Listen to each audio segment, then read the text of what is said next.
The whole point of doing a titration is to determine the volume of sodium hydroxide that is required to neutralize the phosphoric acid which was in the Erlenmeyer flask.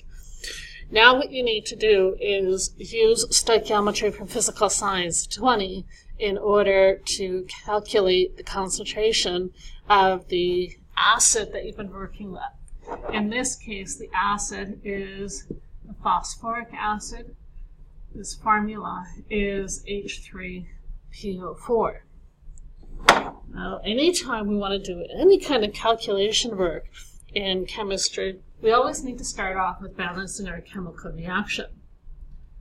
So, we have phosphoric acid, which is dissolved into water. We're adding to this sodium hydroxide. This is a neutralization reaction. Please pause the video and predict the two products that will be formed as a result of this neutralization.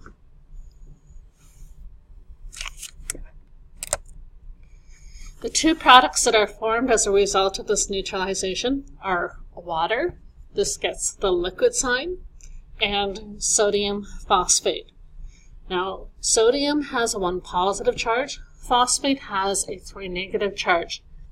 Therefore, you need 3 parts sodium for every phosphate ion that you're working with. Your next step, balance this chemical equation. Please pause the video and give it a try.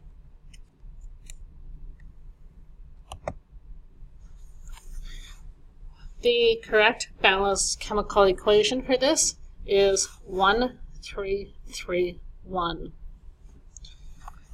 In this particular lab, you had a 1.0 mole per liter solution of sodium hydroxide. This is a concentration. Your volume is going to depend on the trials.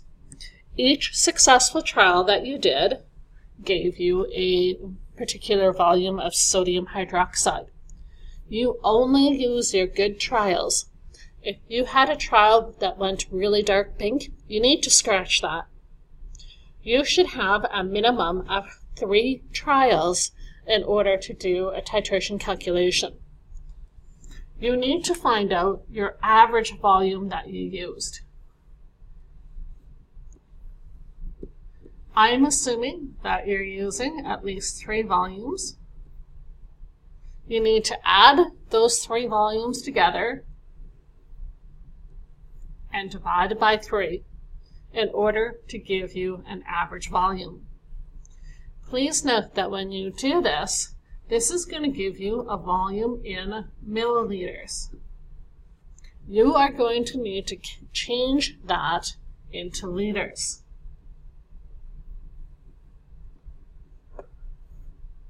There are 1,000 milliliters in 1 liter. So whatever average volume you get, times 1 is that value, divided by 1,000 is going to give you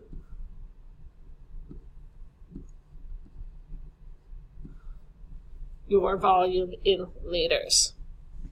Okay. So please pause the video and calculate your average volume.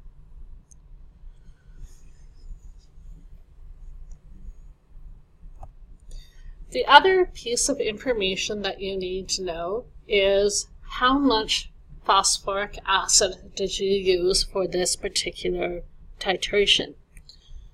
Keep in mind that you pipetted this volume. Your volume is 10.0 milliliters. Again, your volume is in milliliters. You need to change that into liters. Please pause the video and do your conversion. The volume of phosphoric acid that you used in liters is 1.00 times 10 to the negative 2.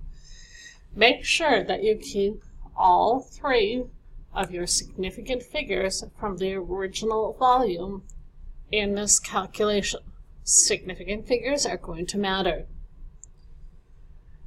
You do not know what concentration of phosphoric acid you have. That's the whole purpose of doing this. In Physical Science 20, we use this map to begin with what we need the most information for. In this case, it's going to be your sodium hydroxide. And we use this map in order to determine something about the unknown. Now, in this case, the unknown is the concentration of phosphoric acid, which is H3PO4. We know that our starting concentration of this is 1.0 moles per liter, which means that we are starting right down here on the map. You also have a volume. Now, I don't know what your volume is because everybody did their own titration, but you are all going to have some kind of volume in liters. You have a starting volume of phosphoric acid, which is 1.00 times 10 to the negative 2 liters, and we want to know what the concentration is. You are finishing up here on your mole map. You can use the mole map to determine where your journey has to go. In this case, we have 3 different calculations that you're going to be doing. First, you need to find your moles, which means you are using the formula N equals C times V. Make sure that you're finding out your moles of sodium hydroxide. Don't accidentally use your volume from H3PO4. Make sure that you use this concentration in this volume. This is going to get your moles. Now you have to cross the mole bridge. You need to use your mole ratio, which is what you need divided by what you have. In this case, you need to find H3PO4. You have your NaOH. Your last calculation is going to be C equals N divided by V. You are not going to know what your moles are until you do the mole ratio up here. That is one of the reasons why I asked you to balance your chemical equation back here as one of your steps. You need to use 1/3 as your mole ratio in order to find out your moles of your phosphoric acid.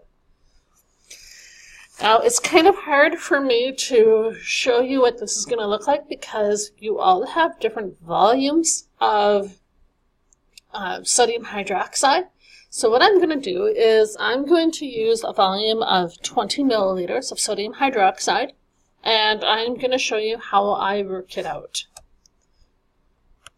According to my mole map back here, the first calculation that I must do is to find out how many moles of sodium hydroxide I have. My concentration is 1.0 moles per liter. My volume is 20 milliliters. I have converted my volume into liters. I am finding out my moles of sodium hydroxide, which is going to be concentration times volume. I have 1.0 moles per liter times 2.00 times 10 to the negative 2 liters. If you're doing this in a calculator, I recommend that you put this number in brackets so that your calculator doesn't go 1 times 2 times 10 to the negative 2. You might not get the correct answer due to your order of operations being out of order. So this gives me 2.00 times 10 to the negative 2. Up here, I have moles times liters divided by liters. Liters divided by liters is going to give me moles. This is moles of sodium hydroxide. My next step is to use the mole ratio. I have 2.00 times 10 to the negative 2 moles of sodium hydroxide. I want to find out how many moles of phosphoric acid that I have. That means what I need is H3PO4. What I have is sodium hydroxide. I need to find out my coefficients from the balanced chemical equation. If I go back here, I see that there is 1 part phosphoric acid to 3 parts sodium hydroxide.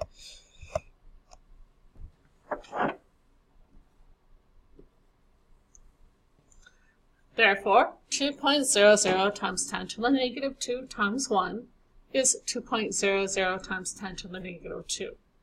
I need to divide that by 3.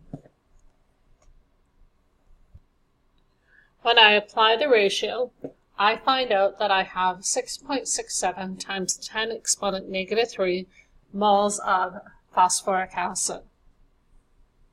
Now I need to find out my concentration of phosphoric acid by using the formula N divided by V.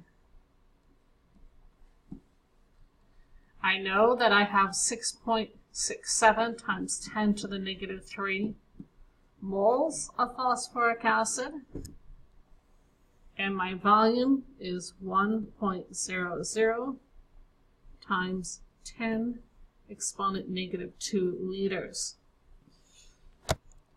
When I apply that calculation, I determined that my molar concentration of phosphoric acid is 6.67 times 10 to the negative 3 moles per liter. So your next step after that is going to be to do an evaluation of your lab and see how you compare to what I actually made, and to do a reflection of why you may not have received that same number. And to do this calculation, we use percent error. A percent error calculation is a comparison between your value and what's called a theoretical value. The theoretical value is what concentration did your devious teacher actually make. In this case, I made a 0.80 moles per liter solution. So my experimental was 0.667 moles per liter. My theoretical was 0.080 moles per liter. And I'm going to divide that by 0.80 moles per liter.